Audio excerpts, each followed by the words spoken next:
First off, is it congratulations in order? We're still in a very bad situation because this seems to, it's an improvement from 2023 rankings. In a way, 2022 was 24, 2023 was 25, now we're at 26. So a little bit of inching up the scale.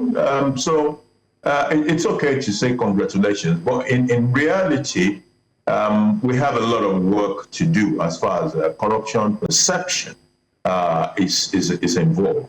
Our score for a very long time, maybe for over a decade, has hovered around that 20-something, 20-something. And that is not good enough for a country that hopes to attract foreign investments, get perception about its citizens and country to be better in the minds of the international community. We need to look at what are they trying to measure? How do we get ourselves out there with a more positive perception of Nigeria? Now, despite a slight improvement, Nigeria still lags behind several African nations like Seychelles, Cape Verde, and Botswana. What lessons do you think Nigeria can learn from these countries that are doing quite well on the corruption perception index? I think we just need to gas down on our corruption fight.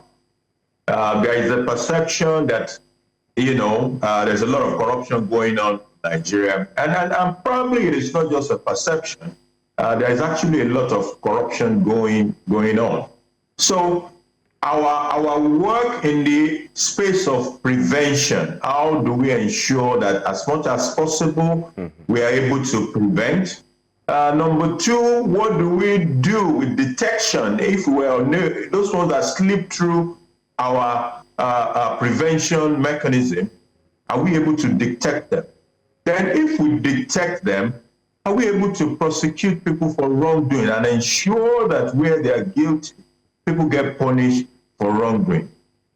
All these are part of what will change the perception of corruption in Nigeria. But as far as those issues that I listed are concerned, we're not doing well as to be able to turn the needle, to move the needle in the direction we will have loved to see.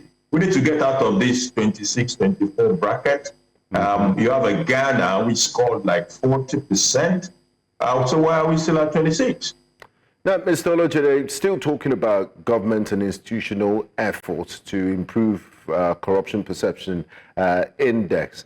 The $52.88 million linked to former oil minister Diziani Madueke was recently repatriated. What impact does such asset recovery have on Nigeria's economy and, of course, anti-corruption efforts?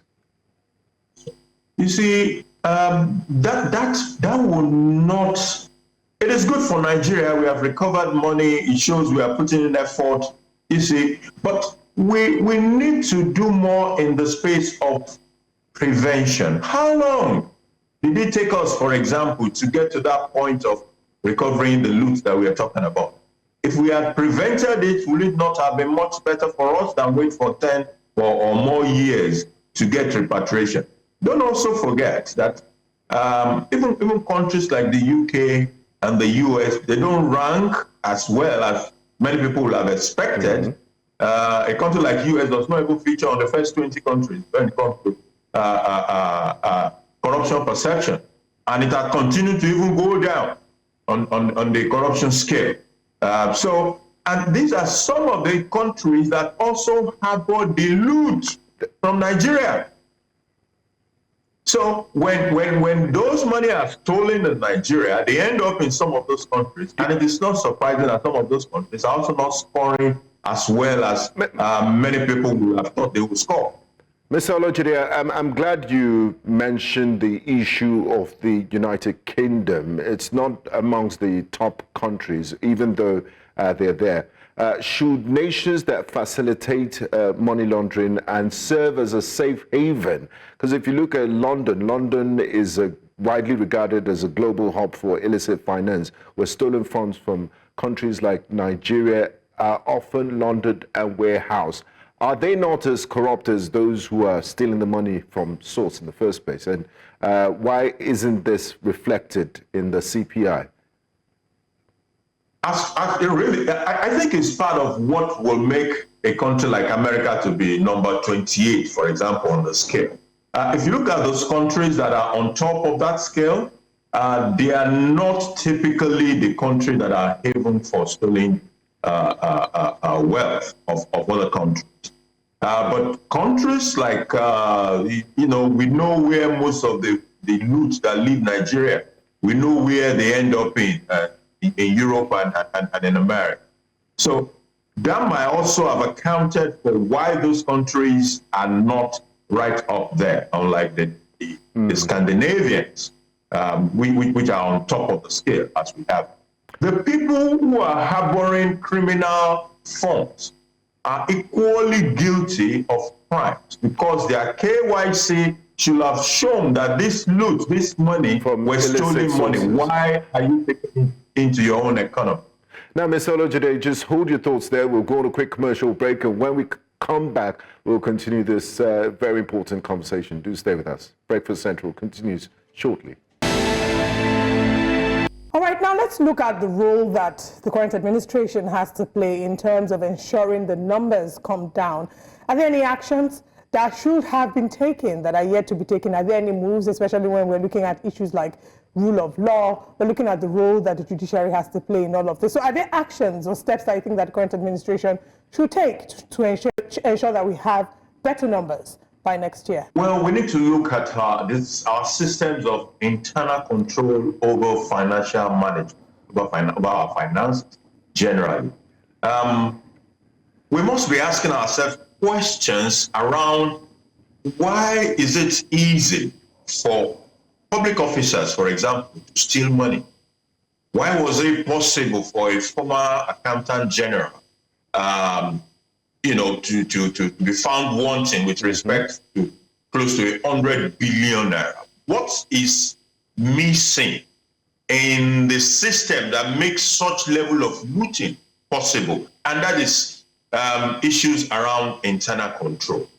If we're going to rank higher, we must be able to do well in prevention. And prevention is those things we will put in place to ensure that an accountant general cannot make away with 100 billion naira of the people's commonwealth. To be sure that all the levels of leadership at the state, at the local government, it becomes very difficult for anybody to just dip his hand in the till and make away with our money. All right. Now, so prevention. Yeah. Okay, before you talk about... do better in detection. If someone has taken the money, how soon are we able to find out? Are we able to even find out some of these things? So in the space of detection as well. Then punishment. So the prosecution and ensuring that prosecution can go and is supposed to go, and people who are found guilty are punished. And after they are punished, nobody goes to the cell and say, okay, because you are a governor, this number of months is okay for you. You can go. You're good to go. All those things have to be put in place to ensure that we are able to rank higher and people have trust. Because this thing is a perception index. Right. It is how people feel. Prevention, detection, and then prosecution. One of the conversations we've seen a number of times is how public officials or public office holders are oftentimes being prosecuted to no end, and Nigerians would wonder if there are different set of laws for the rich and different set of laws for the poor. But these three areas that you've highlighted, they are to be administered by individuals. It's not just government, it's not just one person. There are different bodies, different ministries, departments, and agencies. So where are the areas you think we need to shine some light on? Obviously, I know that by talking about prosecution, you're looking at the judiciary, but what other agencies do you think we need to shine the light on to ensure that we can work on reducing or changing this public perception? Okay. As far as issues of detection is concerned, detection will be for the people who check, who review the system from time to time. the Office of the Auditor General, make it stronger, give them the right level of resources and the rest of it. For investigation, prosecution, you have the Nigerian police, you have the FCC, you have ICPC, all those agencies that are focused on anti-corruption or corruption fight must do much better than what we are seeing right now. A recent issue that made the public outcry was the prosecution or the attempt, invitation of a former governor in one of the northern central states. And the way that was handled by the anti-graft agency was not particularly exciting for perception. Anybody who saw what happened with that situation would not have a positive report to give about the perception of corruption in Nigeria. It's as if if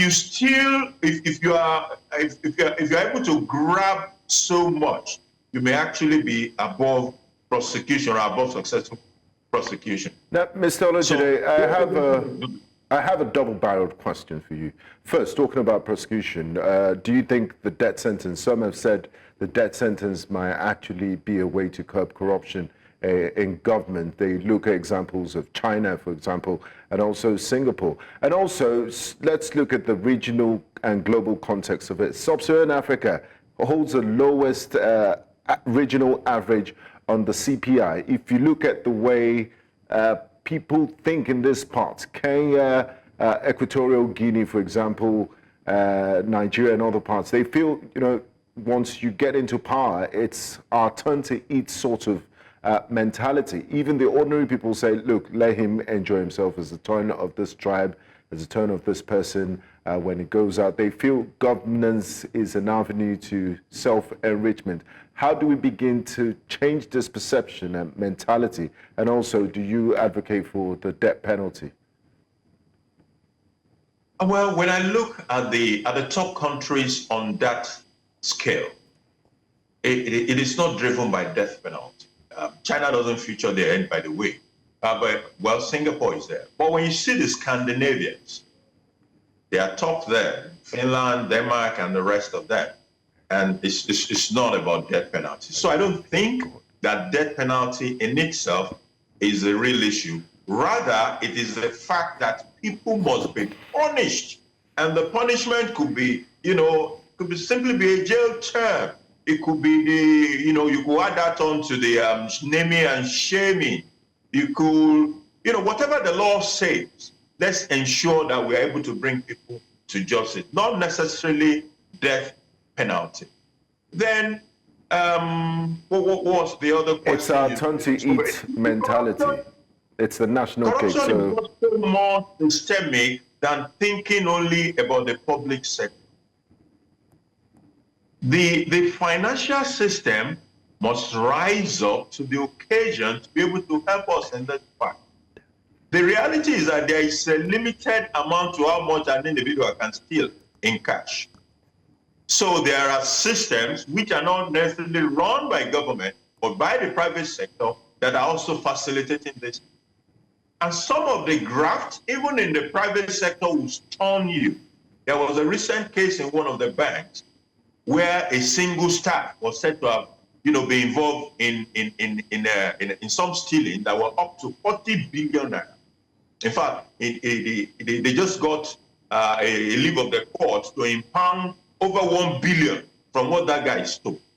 So when we focus everything on the government, we miss the point about what corruption actually represents here. From the gates man, somewhere, not even someone who has all the power of the pen in one government office. Now, the private sector, the junior people, the senior people, the middle management, it has become a systemic problem.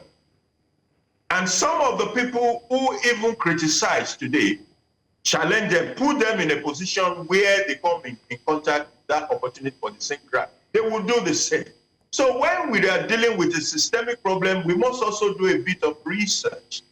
What are the things that are driving people to want to amass and acquire, even if it is illegal?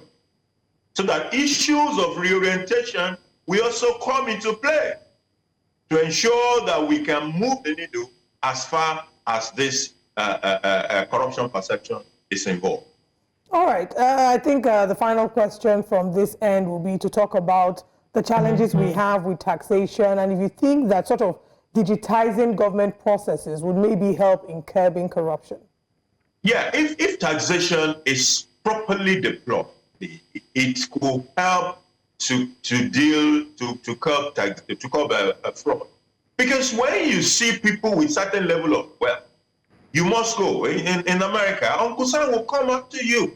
You have this, you have that. He wants to know, okay, so this man with this much wealth, how much have you paid in taxes in the last 2-3 years? If you have not paid taxes, then they should come after you.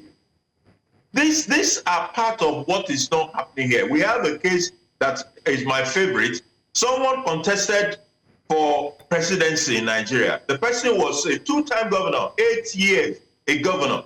And when you look at the taxes he has paid, he filed when he was contesting for presidency, is barely what a teller who has been freshly hired is paying in a bank. Is that the reality of that person's wealth? Is he giving back to is he carrying his own fair burden of the taxation in Nigeria? I don't think so. So tax is revealing about corruption, and we need to look into how to use taxation to also improve our corruption perception.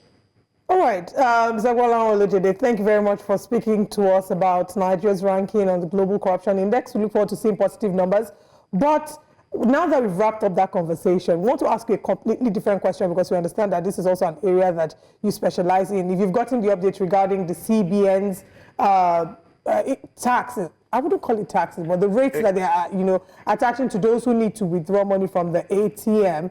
If you understand it, and if you can maybe explain the thought process behind it, we're seeing a lot of criticism because people say that it's an opportunity to maybe phase out POS operators, which will also be rendering them jobless. Or encourage people to be cashless. Yeah, cashless. But then again, judging by the current realities of the average Nigerian, help us make sense of this new policy.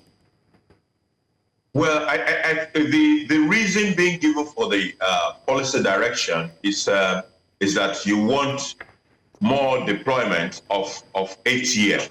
So if I know that my account people are going to be charged if they withdraw from other ATMs because my ATM is not there, then the impetus is on me to want to deploy more ATMs for my own customers.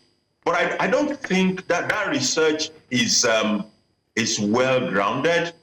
I believe that is something we will be revisiting along the line. The people, we must ask questions. This ATM business, how profitable is it even for the banks in the first instance? What this newly introduced tariff, is it an incentive really that will make banks want to roll out more ATM, or it will just be a punishment or an additional burden on the users of ATM? Is it really going to help to drive cashless? Because I'm going to be charged, maybe I don't want to go and use my ATM. I would rather do transfer and all the rest. Is it going to encourage people to bring money to the bank? Those are some of the other questions that I believe we need to ask before deploying the policy. It looks to me like one of those policies that we will revisit sometimes along the line, because the final aim may not be achieved, in my opinion. We hope that we can have the CBN join us tomorrow to maybe explain the spirit of this policy. Gbolahan Olojede, thank you very much for joining us on the show this morning.